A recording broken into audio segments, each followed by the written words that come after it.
India पर इस वक्त सियासी गलियारों से बड़ी खबर सामने आ रही है। जानकारी मिल रही है कि समाजवादी पार्टी के वरिष्ठ नेता और नेता प्रतिपक्ष माता प्रसाद पांडे को लखनऊ में पुलिस जो है हाउस अरेस्ट नहीं कर पाई।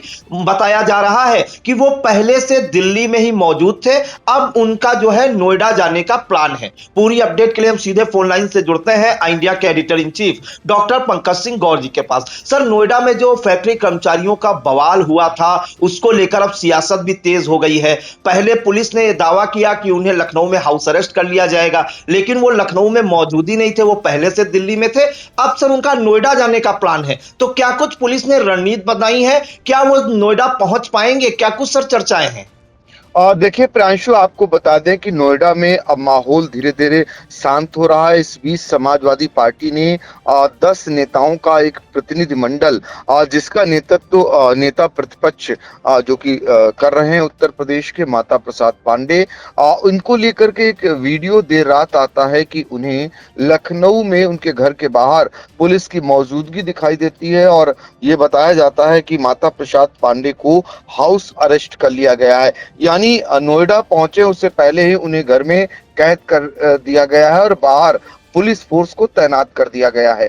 ये वीडियो बहुत तेजी से सामने आता है, लेकिन तब पता चलता है कि माता प्रसाद पांडे असल में घर के अंदर है ही नहीं, वो तो दिल्ली निकल जाने में सफल हो गए। यानी पुलिस को चकमा देने में माता प्रसाद पांडे सफल रहे और वो दिल्ली पहुंच गए। अब दिल्ली के रास्ते से वो नोएडा में प्रवेश करने की पूरी योजना उनकी है। अब ऐसे में देखना ये होगा कि जो बॉर्डर पर दिल्ली, यानी दिल्ली और नोएडा का बॉर्डर है, यहाँ पर पुलिस रोक पाती है या फिर जो मंशा है नेता प्रतिपक्ष माता प्रसाद पांडे की, उसमें वो सफल हो जाते हैं। ये फिलहाल अब कुछ ही देर बाद पता चलेगा, लेकिन इतना तय है कि लखनऊ में उन्हें नहीं रोक पाई पुलिस और लखनऊ से वो दिल्ली पहुंचने में सफल रहे। अब आपको बताते हैं नोएडा के इंडस्ट्रियल बेल्ट में मजदूरों के विरोध प्रदर्शन के कुछ दिनों बाद जब राज्य की मुख्य विपक्षी पार्टी समाजवादी पार्टी का ये 10 सदस्यों वाला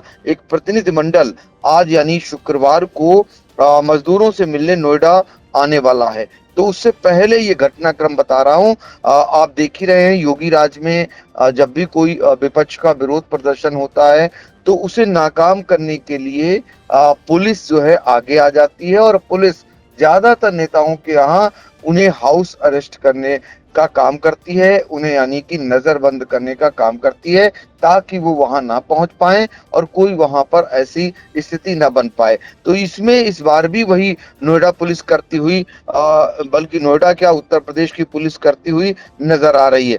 तो अब ये भी जान लीजिए कि जो ये प्रतिनिधिमंडल है 10 सदस्यीय, इसमें समाजवादी पार्टी के और नेताओं में कौन है? नेता प्रतिपक्ष माता प्रसाद पांडे तो इसका नेतृत्व कर ही रहे हैं, इसके अलावा वो कौन कौन से नेता हैं जो जिन्हें पहुंचना है नोएडा में इस प्रतिनिधिमंडल में जो शामिल किए गए हैं, उनमें समाजवादी पार्टी के राष्ट्रीय प्रवक्ता राजकुमार भाटी हैं, सपा जिला अध्यक्ष हैं सुधीर भाटी, सपा महानगर अध्यक्ष आश्रय गुप्ता, पूर्व मंत्री शाहिद मंजूर, कमाल अख्तर, सपा विधायक अतुल प्रधान, पंकज कुमार मलिक और पूर्व मंत्री शशांक यादव, ये पूरा प्रतिनिधिमंडल है जो इनको पहुंचना है यहाँ पर। फिलहाल गुरुवार को नोएडा पुलिस कमिश्नर जो लक्ष्मी सिंह है उनकी ओर से साफ तौर पर यह कहा गया है कि शांतिपूर्ण प्रदर्शनकारियों के खिलाफ किसी भी तरह की जोर जबरदस्ती का इस्तेमाल नहीं किया गया और कार्रवाई केवल उन लोगों के खिलाफ की गई जो है हिंसा, आगजनी और संपत्ति को नुकसान पहुंचाने में शामिल थे। यानी बड़े पैमाने पर गिरफ्तारियां हुई हैं। नोएडा पुलिस ने इस मामले में ऐसे तमाम लोगों की गिरफ्तारियां की हैं, जेल से लेकर पुलिस अधिकारियों के यहाँ चक्कर लगा रहे हैं, उन्हें पता भी नहीं है कि उनके घर का सदस्य इस समय हवालात के पीछे पहुंच चुका है। तो ऐसे में चूंकि पुलिस का एक्शन बहुत तगड़ा हुआ है और नोएडा कमिश्नर की ओर से साफ तौर पर यह कह दिया गया है कि ऐसे लोगों के खिलाफ रासुका के तहत कार्रवाई की जाएगी। उन्हें इसमें षड्यंत्र की बू नजर आ रही है, उन्हें इस मामले में बड़े पैमाने पर पाकिस्तानी कनेक्शन नजर आ रहा है, उन्हें इस मामले में जो रजद है उनके नेताओं का भड़काऊ पोस्ट नजर आ रहा है। इस मामले में कई एफआईआर एक के बाद एक कायम हो चुकी हैं। दो राष्ट्रीय प्रवक्ता हैं, वो चर्चित प्रवक्ता हैं, उनके द्वारा जो वीडियो शेयर किया गया वो दूसरी जगह का बताया गया, यानी फेक बताया गया। इसीलिए उनके विरुद्ध भी एफआईआर पुलिस ने दर्ज की है। तो अब तो पुलिस एक्शन के मूड में है, यानी अब यहाँ कार्रवाइयां आगे चलकर और होती हुई नजर आएंगी। लेकिन इस बीच समाजवादी पार्टी का ये प्रतिनिधिमंडल नोएडा पहुंच पाता है कि नहीं, ये देखना रहेगा। चूंकि लखनऊ से चकमा देने में एक समान नेता प्रतिपक्ष माता प्रसाद पांडे सफल रहे हैं और दिल्ली तक वो पहुंच गए हैं। नोएडा कुछ देर बाद उन्हें पहुंचना है। अब उस दौरान क्या हालात बनते हैं ये देखना रहेगा। जी बिल्कुल। तो नोएडा में जो फैक्ट्री कर्मचारियों का प्रदर्शन चल रहा था उसमें अब सियासत तेज हो गई है। जो विधानसभा में नेता प्रतिपक्ष हैं और समाजवादी पार्टी के वरिष्ठ नेता हैं माता प्रसाद पांडे, वो जो है पुलिस को चकमा देने में कामयाब रहे।